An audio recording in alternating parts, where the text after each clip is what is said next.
We're back with Padraig Harrington. When you won the 2007 Open Championship, you were #1 in scrambling, up and down 76% of the time for the week. Fantastic. That would involve club selection. So we talked about the basic. Let's talk about club selection now. Where to land the ball, how to see the shot. Yeah, once you've become confident at your basic chip shot, most amateurs will ask me, well, what club should I be playing? How do I play a chip and run? And where should I be landing it? Well, straightforward when it comes to what club you're going to be playing. Essentially, I know this is a rule of thumb. Basically, I chip a 9-iron 1/3 of the way and it runs 2/3. I chip an 8-iron 1/4 of the way and it runs 3/4. I chip a pitching wedge 2/5 and it runs 3/5. On a basic green, I chip a sand wedge halfway, a lob wedge 2/3 of the way. That gives me a rule of thumb on a flat green normal so that I'm not doing something silly when I'm under pressure.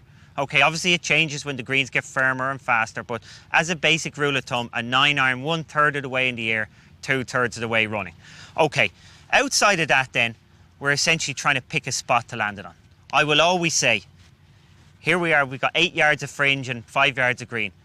For an amateur, if you can use your putter, always use your putter. So my first choice, and you'll see me do this in tournaments, under pressure especially, I will take the putter out. But there's one difference between me and amateurs. I'll have practiced this in my practice rounds so that I understand how much drag there's going to be on the fringe. Now, we all realise the first couple of feet, like if you've only got, say, 6 feet of fringe and you're hitting a long putt, the ball's going to be going too fast through that, so it's not going to make any difference. But here we've got 8 yards of fringe, so I do need to have a feel for this. I already have hit a putt, by the way. This is my first effort at this. So it's going to drag a little bit.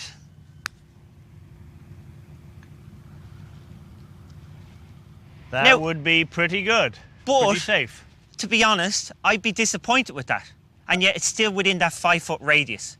And that's the beauty of putting. Your margin for error is so much greater with a putter. And it's true, a bad putt is always better than a bad chip. That's what I was brought up being taught about. And the fact is, if I can get it inside 5 feet, it's nearly 100% hit rate once you start getting into 5-4 feet. I don't need to get a chip shot or a putt to within a foot. I just need to make sure I don't leave it 8 feet away. And essentially, I'm taking the risk of me hitting a bad chip out here and chipping it to 8 feet, which is only a 50% hit rate on the tour. Well, that's great and very good advice. Let's just imagine here, though, the grass is just a little bit too long to use the putter. What would you do then? Well, this is an interesting one. I would always try and land the ball on the green, if you can, because you're going to get the most consistent bounce off the green surface. If you have to chip the ball through the rough or through the fringe, you can get a funny bounce. Do it when you have to, but if you can avoid it, please do. So again, usually I'm picking a club that lands about 2 paces on to give me room for error, that I'm not going to pitch in the fringe, and then I'm going to let it run to the hole.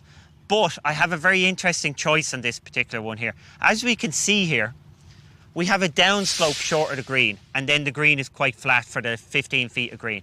So I'm going to try and land my ball as close to the end of that slope as I can, because if I mishit it and I land on the downslope, it's going to kick forward to the exact same place as if I hit a good chip. So basically I've widened my area of miss here because of the downslope. So the key is here, if you have slopes in the green, always pitch the ball at the bottom of a slope.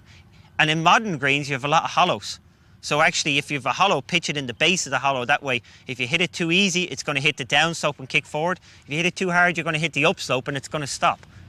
Would you ever open the face a bit to add a bit of loft? I mean, play it back a bit to absolutely, take a bit off but it depends more on the lie and the shot I'm trying to play. With a lob wedge, you're more likely to open up. With a sand wedge and down, you're just keeping a reasonably square club face.